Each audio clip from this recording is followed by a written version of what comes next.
గంజాయిపై ఉక్కుపాదం మోపాలని, నేరాలను సమర్థవంతంగా నియంత్రించాలని రాష్ట్ర పోలీసులను సీఎం దీనికి సంబంధించి కూడా సీఎం రేవంత్ రెడ్డి ఆదేశించారు. హైదరాబాద్ కమాండ్ కంట్రోల్ ఆఫీసులో పోలీసు వాహనాలను సీఎం జెండా ఊపి ప్రారంభించారు. రాష్ట్రంలో నగరంలో భారీ ఎత్తున గంజాయి అందుబాటులో ఉందని, దాన్ని అరికట్టడమే లక్ష్యంగా ముందుకు సాగాలని పిలుపునిచ్చారు. గంజాయి స్మగ్లర్లు, అమ్మకందారులు, వినియోగదారులపై కఠిన చర్యలు తీసుకుంటామని సీఎం స్పష్టం చేశారు. సినిమా ఇండస్ట్రీలో ఉండే ప్రముఖులకు కూడా నా సూచన, మీ కొత్త సినిమాలు రిలీజ్ అయినప్పుడు టికెట్ ధరలు పెంచుకోవడానికి జీవోల కోసం ప్రభుత్వాల దగ్గరకు వస్తున్నారు. కానీ సామాజిక సమస్య అయిన సైబర్ క్రైమ్, డ్రగ్స్ నియంత్రణలో మీరు మీ సామాజిక బాధ్యతను నెరవేర్చడం లేదు అని మా ప్రభుత్వం భావిస్తుంది.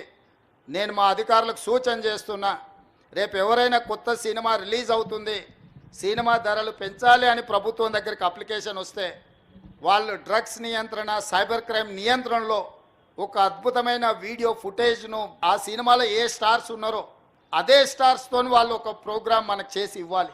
అది ప్రీ కండిషన్. నేను స్పష్టంగా మా అధికారులకు ఆదేశిస్తున్నాను, ఎంత పెద్దవాళ్ళు ఎవరు వచ్చి మనల్ని రిక్వెస్ట్ చేసినా వాళ్ళు సైబర్ క్రైమ్కు సంబంధించి, డ్రగ్స్ నియంత్రణకు సంబంధించి ఆ సినిమాలో నటించిన తారాగణం, ఆ సినిమా ప్రొడ్యూసర్స్ 1.5-2 మినిట్స్ నిడివిగల ఈ సమాజాన్ని పట్టి పీడిస్తున్న వీటికి వ్యతిరేకంగా వాళ్ళు మనకు వీడియో విజువల్స్ తీసుకొచ్చి ఇస్తేనే వాళ్ళకి ఏమైనా వెసులుబాటు, సౌలభ్యాలు ఇవ్వాలి.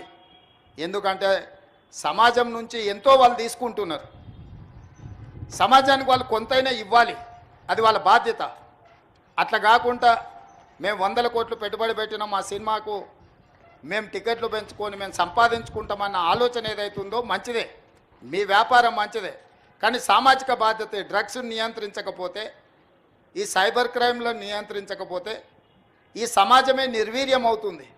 ఈ సమాజాన్ని కాపాడాల్సిన బాధ్యత, ఈ సమాజానికి సహకరించాల్సిన బాధ్యత సినీ పరిశ్రమ మీద ఉన్నది. కాబట్టి ఎవరైతే ఏదైనా ఈ ప్రభుత్వం నుంచి ఏదైనా సహకారం కావాలి అని వస్తే వాళ్ళు సమాజానికి సహకరించాలి. ఇది ఒకటే మా ప్రీ కండిషన్. మా అధికారులకు కూడా నేను సూచన చేస్తున్నా.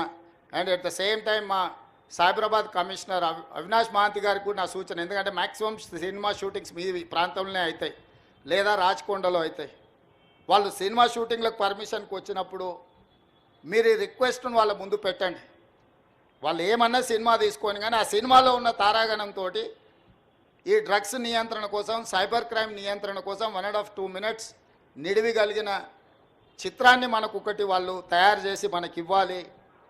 అట్లా ఇచ్చిన వాళ్లకు ప్రత్యేకంగా రాష్ట్ర ప్రభుత్వం వెసులుబాటు కల్పిస్తుందని మీరు చెప్పాలి, వాళ్ళకు సూచన చెయ్యాలి అని చెప్తూ, రాష్ట్రంలో ఉండే అన్ని థియేటర్ల యజమానులకు కూడా నేను ఐఎన్పిఆర్ డిపార్ట్మెంట్కి ఈ వేదిక మీద నుంచి ఆదేశాలు ఇస్తున్నా.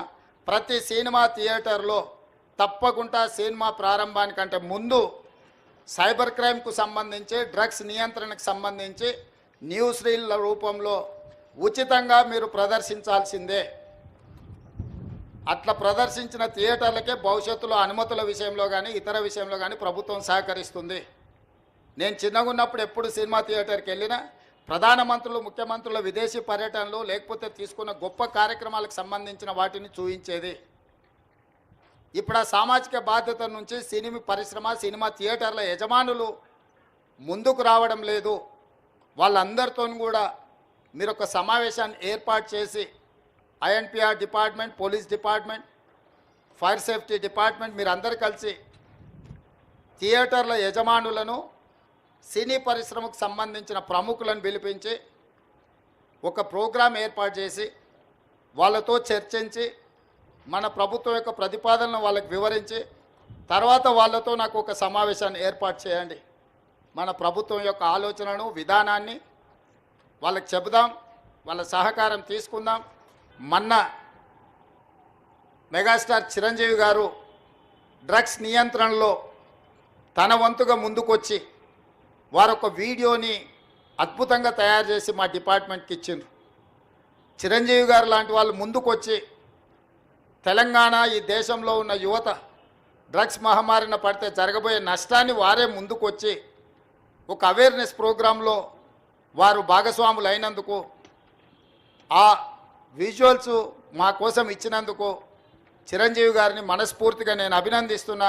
ఈరోజు సైబర్ క్రైమ్ వాటికంటే పెద్దదిగా మారింది.